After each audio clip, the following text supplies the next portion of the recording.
Hey guys, and welcome back to How Logical. In this tutorial, we're gonna look at how to provide access to your file or folder to your friend or colleagues in Google Drive. Now let's begin. Well, do note that I have already logged in. In case you have not, do log into your Google account. It is quite easy.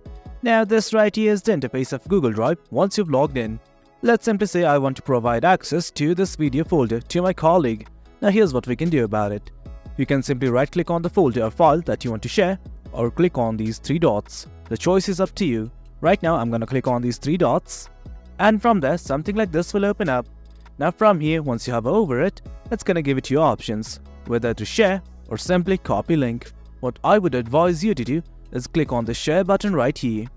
Once you click on it, initially the general access will be unrestricted. This means that the access to the file is restricted and only those people whom you have given access to can view the file. Right now I'm just gonna add a few people to whom I want to give access to. Right here, as you can see, I have provided an email and I want to share this folder with this person. And right here next to the email, here is a button like this, a drop down, click on it, and from here it's gonna give you a few options like how the access you provide to the person will be like, whether you want him or her to be a viewer, commenter or an editor. Well, it's up to you. Once everything's done, simply hit on share, and that is it. The access has been updated. That is how you provide access to your file or folder in Google Drive. Hope you guys found this video informative, and for more content like this, do remember to hit like, share and subscribe.